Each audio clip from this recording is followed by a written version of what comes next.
Welcome dear students. तो आज की क्लास में न्यूक्लियर एनर्जी का डिस्कशन जो है वो कंटिन्यू रहेगा। तो न्यूक्लियर एनर्जी की बात जहाँ तक हम करेंगे, न्यूक्लियर एनर्जी जो है, आप लोग प्रीवियस क्लास में भी मैंने आप लोगों को बोला कि न्यूक्लियर एनर्जी जो है वो निकलती हैं from the nucleus. Chemical energy आप लोगों ने इससे पहले भी देखा होगा। केमिकल एनर्जी जो है, जो केमिकल बॉन्डिंग की वजह से, केमिकल बॉन्डिंग में जो एनर्जी होती है, that is termed as the chemical energy.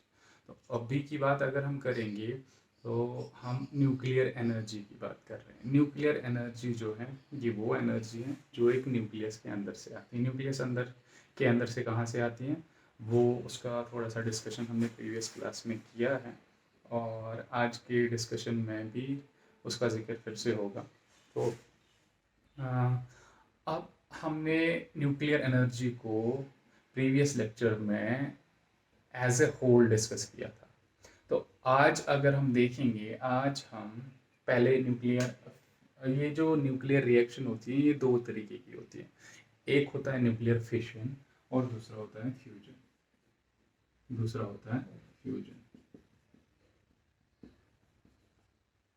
Fission and fusion. तो फिशन जो है, फिशन में क्या होता है, फिशन में large nucleus breaks into two small nuclei, और फ्यूजन में स्मॉल न्यूक्लियाई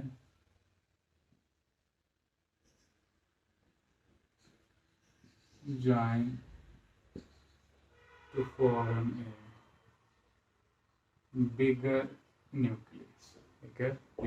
तो दोनों प्रोसेस जो है वो यही है कि लार्ज न्यूक्लियस जो है वो जब टूटेगा और उससे छोटे छोटे न्यूक्लियाई निकलेंगे तो we term that as fission. और अगर हमारे पास जो है छोटे छोटे न्यूक्लियाई जो है वो मिलेंगे और मिलने के बाद वो एक बड़ा न्यूक्लियस बनाएंगे, तो हम उसको फ्यूजन कहते हैं। अब वजह क्या है कि फिशन की प्रोसेस होती है, वजह क्या है कि फ्यूजन की प्रोसेस होती है। वजह वही है जो आप लोगों ने केमिकल रिएक्शंस में देखी है। केमिकल रिएक्शंस में टू अटेन स्टेबिलिटी आप लोगों को पता है कि एक न्यूक्लियस के अंदर जो प्राइमरली उसमें क्या होते हैं, न्यूट्रॉन्स एंड प्रोटॉन्स होते हैं। और प्रोटॉन जो है, न्यूट्रॉन और प्रोटॉन जो है, हम तो अंडरस्टैंड कर सकते हैं कि वो एक दूसरे पे अट्रैक्टिव फोर्स करेंगे because of they are having mass. Neutron एक दूसरे पे अट्रैक्टिव फोर्स करेगा, न्यूट्रॉन प्रोटॉन एक दूसरे पे अट्रैक्टिव फोर्स करेगा बिकॉज ऑफ द ग्रेविटेशन। लेकिन ये प्रोटॉन और प्रोटॉन जो है उनके बीच में रिपल्शन होगा, और वो रिपल्शन जो है दैट इज इलेक्ट्रोस्टैटिक फोर्स, और वो बहुत ज़्यादा स्ट्रॉन्ग होता है as compare to the gravitational force. तो फिर ये न्यूक्लियस जो है इसकी स्टेबिलिटी आती कहाँ से है? ये एक ही जगह पे इतने छोटी स्पेस में इसकी न्यूक्लियस की रेडियस जो होती है वो फर्मी लेवल की होती है, 10⁻⁻15 मीटर, 10⁻⁻15 मीटर के लेवल की होती है, फर्मी लेवल की होती है। तो इतनी छोटी स्पेस में ये एक साथ कैसे तो इस चीज़ को एक्सप्लेन करने के लिए, इस चीज़ को अगर हम देखेंगे कि इसमें और एक फोर्स जो है, एक फंडामेंटल फोर्स जो नेचर का है वो इन प्ले आता है, that very force is termed as nuclear. तो न्यूक्लियर फोर्स की वजह से इसको स्टेबिलिटी प्रोवाइड होती है। लेकिन अब अगर हम यहाँ पे देखेंगे तो एक फोर्स जो है इनको बाइंड करने की कोशिश कर रहे हैं, दूसरा जो है उसकी वजह से रिपल्शन हो रहा है। तो यहाँ पे अनस्टेबिलिटी का फैक्टर और स्टेबिलिटी का फैक्टर आ जाता है कि कोई जो है उसमें अट्रैक्टिव फोर्स इतना ज़्यादा होगा कि वहाँ पे स्टेबिलिटी ज़्यादा होगी, और किसी में रिपल्सिव फोर्स अट्रैक्टिव फोर्स के बीच में ऐसी रिलेशन चल रही होगी कंटिन्यूसली कि उसकी कंडीशन जो होगी, उसकी स्टेट जो होगी वो प्रॉपरली स्टेबल नहीं होती। तो टू अचीव द स्टेबिलिटी ये न्यूक्लियर फिशन और फ्यूजन रिएक्शंस होती है। न्यूक्लियर फिशन और फ्यूजन रिएक्शंस, ये बात आप लोगों ने सुनी होगी कि lower the energy more is the stability. तो वही बात यहाँ पे भी होती है। अगर फिशन की प्रोसेस होगी तो फिशन की प्रोसेस में अगर एनर्जी बाहर निकल रही है, दैट मीन्स जो एंड प्रोडक्ट्स होंगे वो ज़्यादा स्टेबल होंगे। और फ्यूजन में भी यही मसला है, अगर इसमें भी सेम चीज़ फॉलो हो रही है तो फिर इसमें भी जो है स्टेबिलिटी अचीव होगी। और जो हमने यूजुअली एक ट्रेंड देखी है, जो जब हम मास नंबर के साथ चलते हैं, तो इनिशियल वाले कुछ जो एलिमेंट्स होते हैं उनकी स्टेबिलिटी जो है वो उतनी ज़्यादा नहीं होती है। जबकि जो मास नंबर 20 के आसपास जब हम पहुंचते हैं तो वहाँ से अच्छी खासी स्टेबिलिटी जो है वो देखने को मिलती है। और जो हायर मास एलिमेंट्स हैं उनमें भी स्टेबिलिटी नहीं होती है। तो इसीलिए ये सब जो है नीचे वाले जो हैं वो अगर उनको चांस मिलेगा, अगर उनको चांसेस प्रोवाइड होंगे तो वो इस स्टेबिलिटी वाले रेंज में आना चाहेंगे, और जो हायर होंगे वो भी स्टेबिलिटी वाले रेंज में आना चाहेंगे। अब जो छोटे वाले न्यूक्लियाई हैं उनको फ्यूज़ करने के लिए, उनको फ्यूज़ होने के लिए चांस क्या मिलना चाहिए? उनको चांस ये मिलना चाहिए क्योंकि वो पॉजिटिवली एक साइड से भी हैं, दूसरे साइड से भी पॉजिटिवली चार्ज हैं। तो इतना नज़दीक आना और फिर फ्यूज़ हो जाना, उसके लिए बहुत हाई एनर्जी की रिक्वायरमेंट होती है। तो वो कंडीशंस जब तक उनको प्रोवाइड नहीं होगी तो फ्यूजन नहीं होगा। जबकि फिशन की प्रोसेस के लिए हाई टेम्परेचर जो है वो नेसेसरी नहीं है। तो फिलहाल अगर हम देखेंगे तब फिशन और फ्यूजन को साइडलाइन करके हम फिलहाल सिर्फ फिशन की प्रोसेस को देखेंगे। तो फिशन की प्रोसेस में क्या होता है? फिशन की प्रोसेस में स्प्लिट होके ये बड़ा न्यूक्लियस जो है वो स्प्लिट होके दो छोटे न्यूक्लिया बनाएगा और फिशन की प्रोसेस होती है। और इस पूरी प्रोसेस में जो है, पूरी प्रोसेस में एनर्जी आउटपुट हमें मिलता है। अगर हम देखेंगे जो इसमें हम मेन इक्वेशन जो हम इसमें देते हैं वो यूरेनियम की देते हैं, लेकिन इट्स नॉट नेसेसरी कि सिर्फ यूरेनियम में ही फिशन होता है। नहीं, यूरेनियम के बगैर जो बाकी हायर मास एलिमेंट्स हैं उनमें भी फिशन होता है। लेकिन हम एग्जाम्पल में यूरेनियम को ही स्पेसिफिकली लेते हैं। तो uranium atomic number 92, mass number 235। हम स्पेसिफिकली इस वाले को देख रहे हैं यहाँ पे।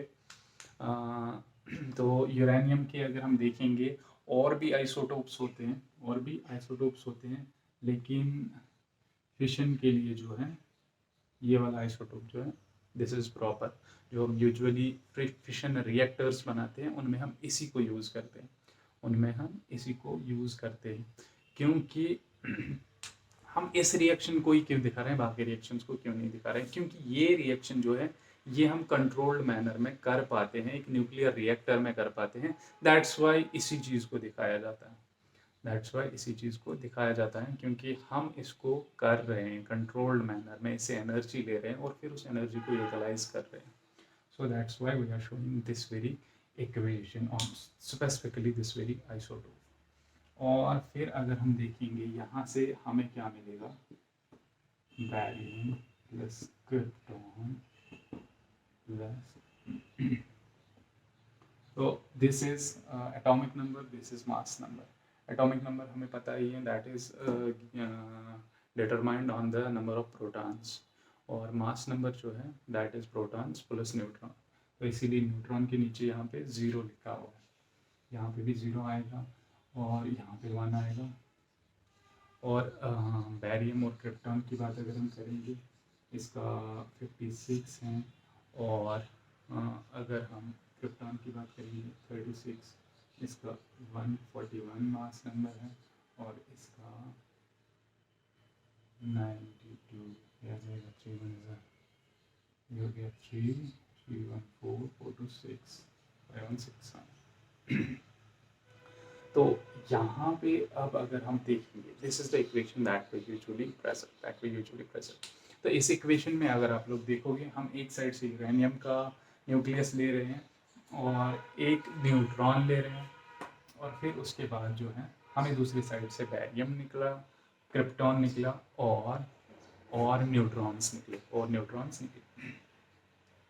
अब इस रिएक्शन की बात अगर हम करेंगे तो ये रिएक्शन यूजुअली जो होती है और इस रिएक्शन के यूरेनियम और न्यूट्रॉन जो होगा ये जब मिलेंगे तो इसका नेसेसरी नहीं है एंड प्रोडक्ट्स ही निकलेंगे। एंड प्रोडक्ट्स कुछ और भी निकल सकते हैं लेकिन मोस्ट ऑफ द केसेस में यही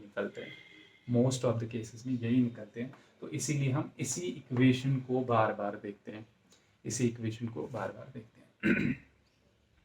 तो अब अगर हम यहाँ पे देखेंगे ये इक्वेशन सिग्निफाई क्या करती है। ये इक्वेशन जो है इसमें हम यूरेनियम का एक न्यूक्लियस लेते हैं, उसको हम बॉम्बार्ड करते हैं by a slow moving neutron क्योंकि जो यूरेनियम का न्यूक्लियस है इसमें जब हम स्लो मूविंग न्यूट्रॉन डालेंगे क्योंकि हमारा मकसद यहाँ पे होता है कि ये उस न्यूट्रॉन को capture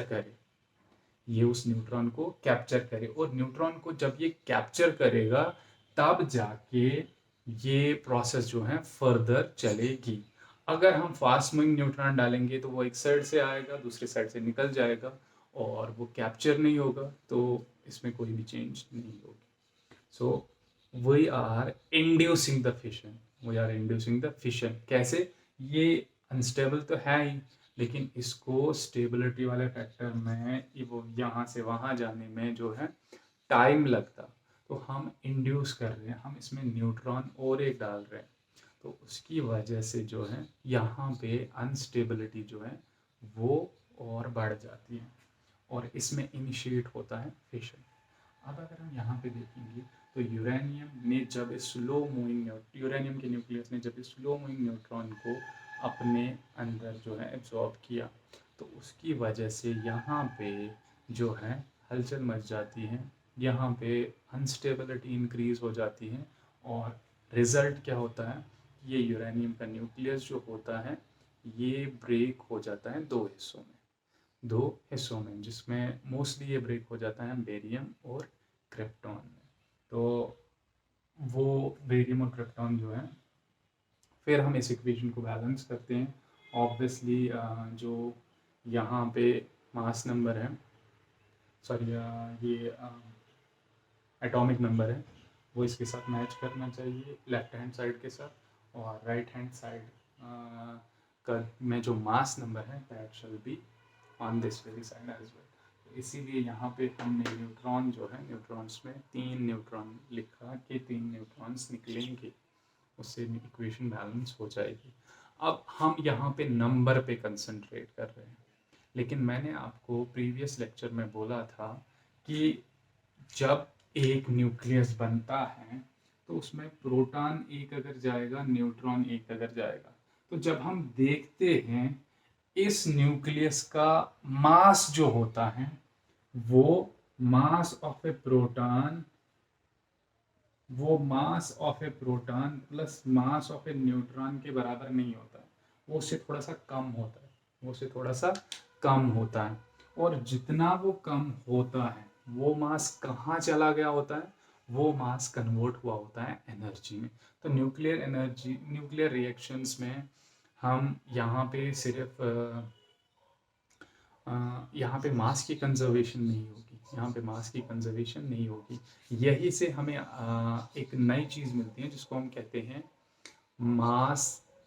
conservation of mass and energy.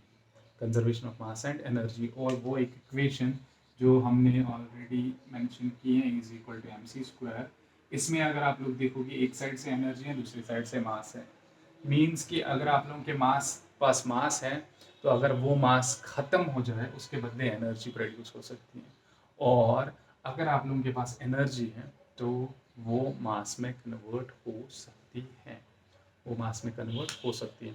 इसकी सिंपल एग्जांपल यही है कि जब हम यहाँ पे देखते हैं, एक प्रोटॉन था, एक न्यूट्रॉन था, ये दोनों मिलेंगे तो एनर्जी बाहर निकलती है, एनर्जी बाहर निकलती है। अब ये एनर्जी जो बाहर निकली, ये कहाँ से निकली? क्योंकि जो इनका एंड प्रोडक्ट आया उसका मास जो है that is not, we are having a proton, we are having a neutron, तो उसने ये बनाया। लेकिन इसका मास जो है, इसका मास जो है प्रोटॉन न्यूट्रॉन की कॉम्बिनेशन का जो मास है that is less then mass of A proton plus mass of A neutron. तो जो एनर्जी यहाँ पे निकली वो कहाँ से निकली? Because the mass that is missing got converted into energy. अब अगर हम इसका रिवर्स देखेंगे, अगर इन दोनों को अलग अलग करना हो तो हमें यहाँ से एनर्जी इनपुट देना पड़ेगा, और वो जो एनर्जी इनपुट हम देंगे वही कन्वर्ट हो जाएगा, वही एनर्जी जो है उसकी वजह से ये दो अलग अलग निकलेंगे, और फिर जो यहाँ पे प्रोटॉन और न्यूट्रॉन निकलेगा उनका मास ऑफ ए प्रोटॉन के बराबर होगा और न्यूट्रॉन का मास ऑफ ए न्यूट्रॉन के बराबर। तो जितना मास गायब हुआ था इन दोनों के मिलने के टाइम, तो इन दोनों के अलग अलग होने के टाइम उतना मास वापस आ जाएगा। लेकिन वो मास जो वापस आएगा वो कब आएगा? जब हम उतनी एनर्जी वापस देंगे। सो अब अगर हम इस इक्वेशन को देखेंगे तो इस इक्वेशन में ये एक न्यूक्लियस का मसला है, ये एक न्यूक्लियस से जो है वो एनर्जी ऐसे निकलेगी, लेकिन एक न्यूक्लियस से निकलने वाली एनर्जी जो है वो सफिशेंट नहीं होगी, वो सफिशेंट नहीं होगी। इसलिए हम यहाँ पे क्या काम करते हैं, जब हम फिशन रिएक्शन से एनर्जी एक्सट्रैक्ट करने की कोशिश करते हैं तो हम यूजुअली क्या काम करते हैं, हम एक देखो जब इस इक्वेशन में से, जब इस रिएक्शन में से 3 न्यूट्रॉन्स निकलेंगे तो ये 3 न्यूट्रॉन्स जो हैं, ये न्यूट्रॉन्स, लेट अस सपोज कि हमारे पास इतना मास है यूरेनियम का, तो ये यहाँ पे ये पहले स्टार्ट हुई एक रिएक्शन तो ये 3 न्यूट्रॉन्स इस डायरेक्शन में जाएंगे। अगर इन 3 न्यूट्रॉन्स में से एक न्यूट्रॉन यहाँ गया, दूसरा यहाँ गया, तीसरा यहाँ गया और सिर्फ वही रिएक्शन कर रहा है, फिर वहाँ से 3 निकलेंगे, वो यहाँ जाएंगे, तो ये वाला भी बाहर गया, ये भी रिएक्शन में पार्ट नहीं प्लेस कर रहा है, ये भी नहीं कर रहा है, फिर ये कर रहा है। तो ऐसे करके जो है ये न्यूक्लियर रिएक्शन जो है, फिशन रिएक्शन जो है, ये स्टार्ट होके कुछ ही देर में ख़त्म हो जाएगी, कुछ ही देर में ख़त्म हो जाएगी। और इसलिए यहाँ पे एक कंसेप्ट आता है, that concept is of a critical mass. Critical mass, critical mass क्या होता है? क्रिटिकल मास वो मास होता है जो एक न्यूक्लियर रिएक्शन जिस भी सबस्टेंस की हो रही है उसका मिनिमम मास जो होगा जिसमें सस्टेन होगी चेन रिएक्शन। क्रिटिकल मास जो है मिनिमम मास जिसमें सस्टेन होगी चेन रिएक्शन। अभी चेन रिएक्शन क्या है? चेन रिएक्शन क्या है?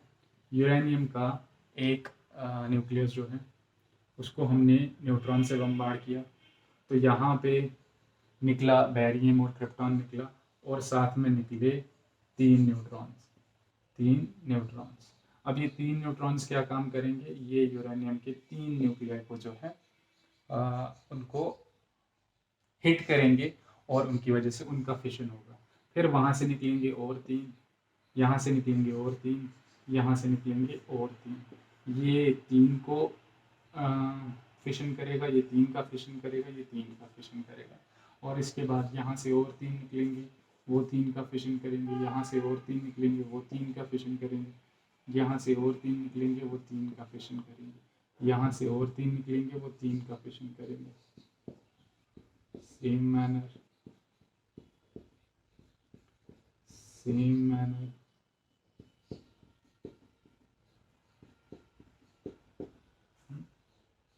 So this will continue. तो हमने सिर्फ एक न्यूट्रॉन से स्टार्ट किया था, लेकिन फिर ये प्रोसेस जो है ये आगे चलती गई।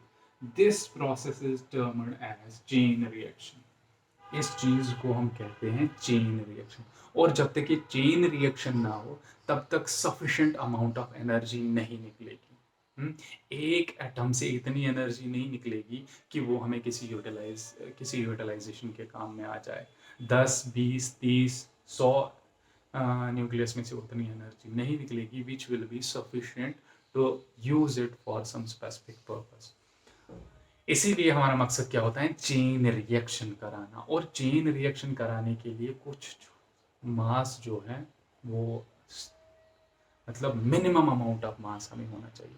और ये मिनिमम अमाउंट ऑफ मास जो है that is termed as critical mass, that is termed as critical minimum amount of mass जो नेसेसरी है, जो रिक्वायर्ड है for a chain reaction to sustain, for a chain reaction to sustain, that very minimum mass is termed as critical mass।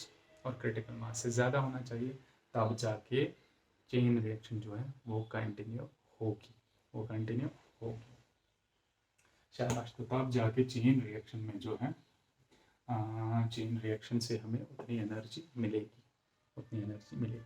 अब अगर हम यहाँ पे देखेंगे तो यहाँ पे हम इस रिएक्शन में से हम एनर्जी कैसे निकालते हैं। हम एक न्यूक्लियर रिएक्टर बनाते हैं, न्यूक्लियर रिएक्टर बनाते हैं या उसको फिशन रिएक्टर भी कहते हैं। तो फिशन रिएक्टर में क्या होता है, फिशन रिएक्टर में एक सिंपल फिशन रिएक्टर जो है उसमें क्या होता है,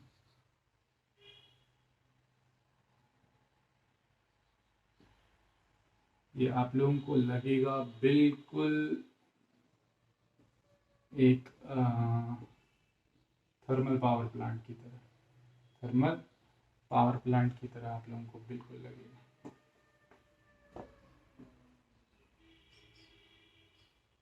इसको स्ट्रेट ही बनाते हैं।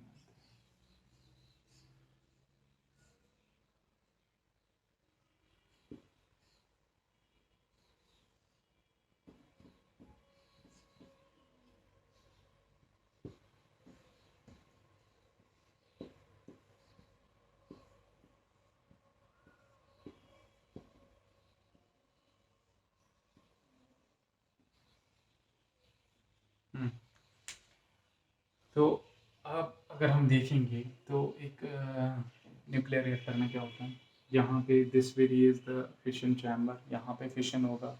और ये जो है ये फिसाइल मटेरियल, फिसाइल मटेरियल उसको हम कहते हैं जिसमें फिशन हो, जिसमें फिशन हो, या इनको हम फ्यूल रॉड्स भी कहते हैं, फ्यूल रॉड्स भी कहते हैं, क्योंकि इस रिएक्टर के लिए फ्यूल जो है वो यही है, वो यही है। तो ये जो फिशन वाली प्रोसेस है ये इन्हीं रॉड्स में होगी। और इनके बीच में आप लोग देखोगे और कुछ रॉड्स दिख रही हैं, ये यूजुअली बोरान की होती हैं। तो इनको हम कहते हैं कंट्रोल रॉड्स, इनको हम कहते हैं कंट्रोल रॉड्स। कंट्रोल रॉड्स जो होती हैं, ये कंट्रोल रॉड्स जो हैं इनको हम स्लाइड अप और डाउन कर सकते हैं, स्लाइड अप और डाउन कर सकते हैं। इनका काम क्या होता है, इनका काम होता है इसमें फिशन की रिएक्शन को कंट्रोल में रखना, कंट्रोल में रखना। क्योंकि अगर फिशन की प्रोसेस बहुत ज़्यादा हो गई, बहुत ज़्यादा हो गई, न्यूट्रॉन्स देखो हर फिशन के बाद न्यूट्रॉन्स की जो क्वांटिटी है वो बढ़ जाती है। तो अगर ये उतनी ज़्यादा बढ़ गई कि यहाँ पे फिशन की प्रोसेस जो है वो अनकंट्रोल्ड मैनर में होगी, तो फिर हमारे लिए प्रॉब्लम होगी, ये रिएक्टर जो है वो ब्लास्ट हो जाए। तो हम चाहते हैं कि फिशन की रिएक्शन जो है वो अंडर कंट्रोल रहे, इसीलिए कंट्रोल रॉड्स को इंसर्ट किया जाता है। इनकी प्रॉपर्टी होती है ये न्यूट्रॉन्स को एब्जॉर्ब कर पाती है। तो जब ये न्यूट्रॉन्स को एब्जॉर्ब करेगी तो उसकी वजह से रिएक्शन प्रोसेस जो है वो स्लो हो जाएगी, वो स्लो हो जाएगी। और अगर हमें लगे कि ये बहुत ज़्यादा स्लो होगी तो हम कंट्रोल रॉड्स को बाहर निकालते हैं, बाहर निकालते हैं तो उसकी वजह से न्यूट्रॉन्स की क्वांटिटी जो है वो इंक्रीज होना स्टार्ट होता है। तो इसमें फिर हम क्या रखते हैं, यूजुअली यहाँ पे हैवी वाटर इसको हम कहते हैं। हैवी वाटर किसको कहते हैं, हैवी वाटर इज D2O। जैसे H2O है वैसे D2O, क्योंकि H का और एक आइसोटोप होता है। H में क्या है, H का 1 1 होता है, मतलब atomic number 1, mass number 1, mass number 1 ये वो होगा जिसमें प्रोटॉन होगा, सिर्फ प्रोटॉन होगा। अब हाइड्रोजन की और एक वैरायटी भी आती है जिसमें एक प्रोटॉन होता है न्यूक्लियस में और एक न्यूट्रॉन होता है। इसका एटॉमिक नंबर तो 1 होगा लेकिन मास नंबर 2 होगा, मास नंबर 2 होगा, तो इसको कहते हैं ड्यूटेरियम। ड्यूटेरियम और एक वेरिएंट भी होता है हाइड्रोजन का, उसमें प्रोटॉन एक होगा, न्यूट्रॉन 2 होंगे, that is called as tritium. तो इसका एटॉमिक नंबर 1 होगा, मास नंबर 3 होगा, मास नंबर 3 होगा। तो ये हैवी वाटर जो होता है वही हम यहाँ पे यूज़ करते हैं, वही हम यहाँ पे यूज़ करते हैं एक न्यूक्लियर रिएक्टर में। तो D2O जो है वो यहाँ पे यूज़ होता है। अब यहाँ पे जब ये यूज़ होगा तो यहाँ से निकलने वाली हीट एनर्जी जो है, यहाँ से निकलने वाली हीट एनर्जी जो है वो एब्जॉर्ब करता है वाटर, वो ये एब्जॉर्ब करता है तो फिर ये स्टीम में कन्वर्ट हो जाएगा, स्टीम में कन्वर्ट हो जाएगा तो फिर ये जाएगा यहाँ पे हमने टरबाइन रखा होगा, टरबाइन रखा होगा, वो टरबाइन जनरेटर के साथ जुड़ा हुआ होगा, तो ये टरबाइन को मूव करेगा, जनरेटर जो है वो जनरेट करेगा इलेक्ट्रिसिटी और फिर ये स्टीम यहाँ पे आ जाएगा। ये कंडेंसर वाला पार्ट है, यहाँ से वाटर इन और यहाँ से वाटर आउट, यहाँ से वाटर आउट, तो ये कंडेंसर वाला पोर्शन है।